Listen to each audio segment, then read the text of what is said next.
உங்களுக்கான உறவுகள பார்த்தீங்கன்னா, உங்களுக்கு வேண்டியவங்க, அதாவது உங்களுக்கு பிடிச்சவங்க, அவங்கள பார்த்துட்டா, ஒரு வாட்டி பார்த்தா போதும். அவங்கள மறக்க முடியாது. அவங்களுடைய நினைவுகள் வந்துகிட்டே இருக்கும்.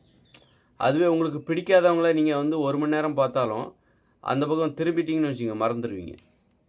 இதுதான் வந்து பிடிச்சவங்க எப்படின்னா, அது உங்கள ரொம்ப பாதிக்கும்.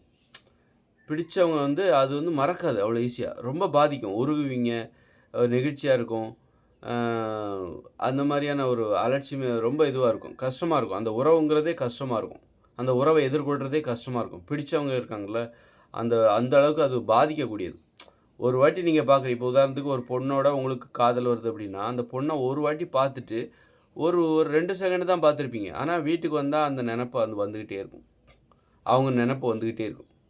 இதுதான் வந்து அந்த பிடித்த உறவுகளுக்கான ஒரு மதிப்பு. ஒரு உறவு நம்மள அந்த அளவுக்கு பாதிக்குது. 2 செகண்ட் தாங்க பார்த்தேன்.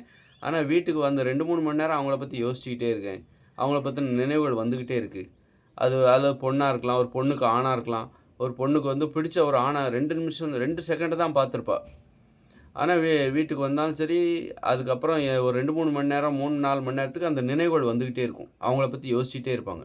இதுதான் இந்த பிடித்த உறவுகளோட ஒரு தன்மை. ரொம்ப பாதிக்கும். ரொம்ப கஷ்டப்படுத்தும். ஆனா பிடிக்காத உறவு இருக்குல்ல, நீங்க ஒரு நாள் ஃபுல்லா பார்த்தாலும் இப்படி திரும்புனா மறந்துருவீங்க. ஒரு 1 மணி நேரம் பார்த்துட்டு இருந்தாலும் சரி, 10 நிமிஷம் பேசிட்டு இருந்தாலும் சரி, அப்புறம் வேற வேல பார்த்தோன்னு வச்சுக்கோங்க, அவங்க நெனப்பு வரவே வராது. இதுதான் வந்து பிடித்த உறவுகள நம்ம ஈஸியா கண்டுபிடிச்சிடலாம். அது நமக்குள்ள ஒரு பாதிப்பை ஏற்படுத்தும். நமக்கு ரொம்ப பிடிச்சிருக்கும். பெருமையா இருக்கும். இதுதான் வந்து பிடிச்ச உறவு எது அப்படின்னு ஈஸியா நம்ம கண்டுபிடிக்கலாம். அது நம்மள கஷ்டப்படுத்தும். ஒரு ஆக்கப்பூர்வமா கஷ்டப்படுத்தும். உருகும். மனசு வந்து உருகும். ஒரு நெகிழ்ச்சியாகும். யோசிக்கும்போது பெருமையா இருக்கும். சந்தோஷமா இருக்கும். ஒரு உறவுங்கிறது வந்து நமக்கு பிடித்த உறவு என்பது, அது சந்தோஷத்த தரும். அது காதலா இருக்கலாம், நட்பா இருக்கலாம், சகோதர உறவா இருக்கலாம், பெரியவங்களா இருக்கலாம், சின்னவங்களா இருக்கலாம், குழந்தையா கூட இருக்கலாம். நமக்கு பிடிச்ச குழந்தை, அந்த குழந்தைக்கு நம்மளையும் பிடிச்சிருந்தா, அது நமக்கு ஒரு சந்தோஷத்த குடுக்கும். நம்மள கொஞ்சம் கஷ்டப்படுத்தும். நமக்கு ஒரு பாதிப்பை ஏற்படுத்தும். அது நம்ம நினைவுகளில் இடம் பிடிக்கும். நம்ம மனசுல இடம் பிடிக்கும். அதான் சொல்றேன்ல, அந்த நெனப்பு அவங்கள மறக்க முடியாதுன்னு சொல்றேன்ல, அது என்ன அர்த்தம்? அவங்க நெனப்பு வந்துகிட்டே இருக்குன்னா என்ன அர்த்தம்? மனசுல இடம் பிடிக்குதுன்னு அர்த்தம். பிடிக்காதவங்க மனசுல இடம் பிடிக்க முடியாது.